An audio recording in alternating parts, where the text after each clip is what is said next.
Here we go. It's time for the weekly podcast, and it's a big group today. I think about 14 people strong, so it's going to be exciting. So we make the complete stop, something that I want to try to encourage because there were cars at the intersection. I just got done pulling at the front with Curtis, trying to keep the speeds down to 22 or below. There was a bit of a tailwind, so people were trying to push it around 25, and I wanted to save the efforts. So I drift back. It looks like Thomas and Carrie are at the front. The big men are indeed moving forward with all the big guns here. And I should mention that Matthew Michaels has made an appearance. We've got Dean. So it's going to be pretty exciting.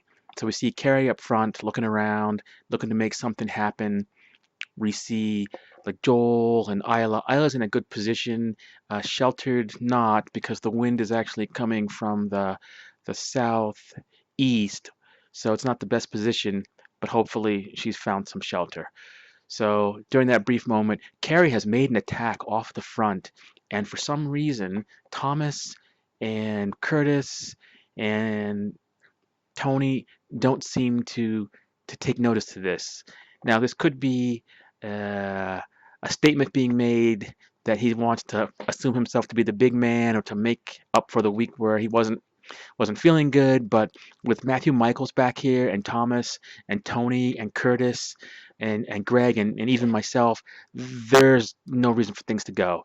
So Tony has gone after Carrie by himself, and no one went either except for Christina decided to go up and join Tony. So there's no alarm back here. We've got the big men just kind of keeping them in check, and if we know that Carrie is feeling good, he may as well waste his energy early so he's in no contention. So at this point, alarm bells are going off because there is some distance, and if Christina is able to work with Tony, then this could be a problem. I don't know how well coordinated they're going to be up there. I don't know how strong Christina really is compared to Tony, how much she can help him. And then after that effort to catch him, whether, she's going to be able to do anything and whether Tony has any gas left. I mean, going it alone like that without looking around early to see if anybody was going, probably a mistake. But hey, you get a good workout and you definitely animate the group, which Carrie has done. So Carrie's way out front. We got Tony and Christina chasing. The rest of us are in tow, and Matthew Michaels shows himself going towards the front, trying to help out the chase group. Not quite there yet, but we are definitely getting organized. Curtis kind of sitting back and forth, we on the chase group. We got Justin there making this corner, and it looks like Dean has gone off the front just a little bit. A gap opening up, so I'm not quite certain what's happened there. We see in tow that there is a small selection. So we got Joel back here. It looked like Ian, and it appears that this is who it's going to be. So Thomas has done some good work at the front trying to bring these guys back. He comes back, and it looks like it's almost Grupo Compacto. We've brought back Tony, and Carrie is still up the road a little bit.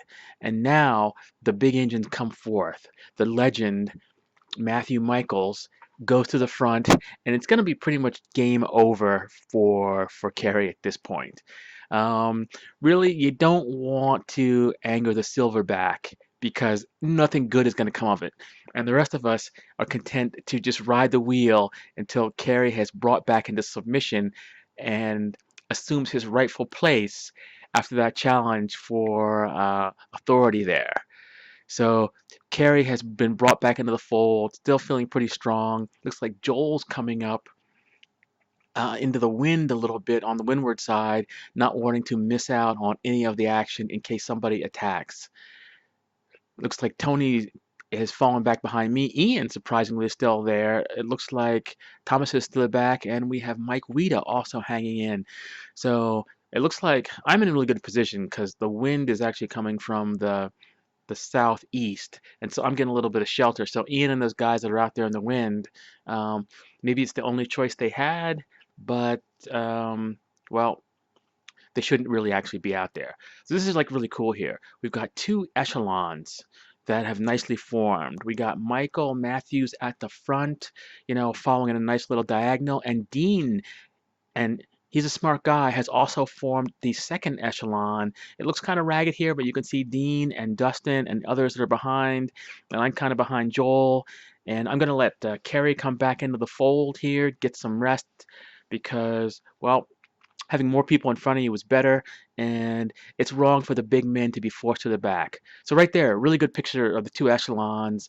You got the diagonals. This is really sweet, and I've noticed that Thomas and Dean both did some of this during this ride, which is probably unnoticed that they actually sacrificed themselves to be on the windward side. But I love that they did this. It shows a little bit of savvy, and it shows organization within the group, that the people here actually know what they're doing. So Matthew Michael's still at the front, and no one is going around here.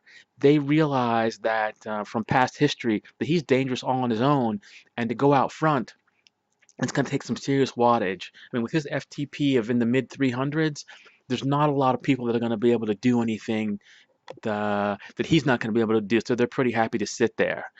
So at this point, I think Matthew slows down a little bit, and now Joel comes to the front to give him some relief. So I figured this is my chance. I don't want to be caught out.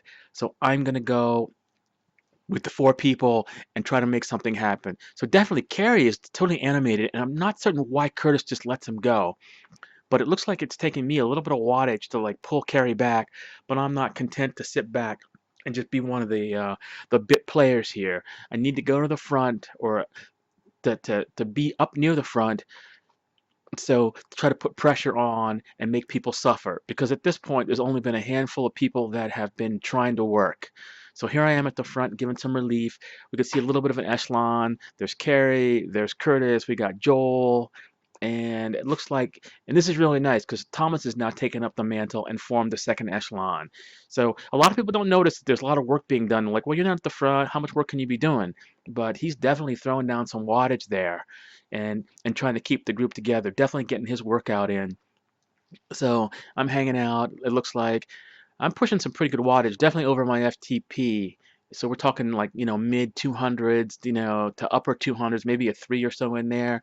But I definitely want to get some work in and keep the pace high and keep everybody honest, because otherwise it just bunches up, and we have the wheel suckers back there that haven't come to the front get a little too much rest, in which case, with too much rest, they're easily able to attack. So at this point, Carrie's had some respite, and here he goes. So here we go. I'm trying to hang on here, and you see I'm getting close to 500 watts just trying to hang on. But because there was a large enough group, I can sag back through the pack. So I'm able to sag back. It looks like a mere 300 or so watts will get me back into the fold, and I'm going to try to hold on to some of the echelon without crossing the yellow line there. So I'd really like to be where kind of like Ian is. But hey, c'est la vie. I'm content to try to recover at this point. I'm looking at my heart rate, and I didn't have my good heart rate strap, and so I turned on my watch, and I was taking my telemetry off of the wrist strap, and it's usually like 30 beats low after about 100 or 100 beats. So that's pretty much useless. But I can tell that I am working really hard if it's telling me my heart rate's 140, which means it's probably close to 170. So now I'm moving up a little bit. I can see that people are suffering. I can see by Ian's form, and up there's a yellow line violation there by Ian. Uh, but you can see by the form is a little bit sloppy, but he's going to the front, or closer to the front, trying to keep in some shelter. So it looks like there's a little bit of an attack here, because I'm like 400 watts. So somebody must be doing something, and the pressure has been put on. So there's Ian falling back a little bit, and I'm hoping to get around here, and then I'm not blocked. Mike Weeda has let something open up, but he's closing it very quickly. That's causing me a little bit of extra, matches to be burned here, but I make it up, and it looks like I have recovered enough that I'm able to go with. It looks like the last move, and Curtis has attacked, and Joel is almost on him now. So Joel wasn't quite in the shelter for some reason. So Curtis made the move to the left, to the yellow line. I suspect to try to gutter people a little bit. Or maybe that's just, what he was, feeling like. I don't know.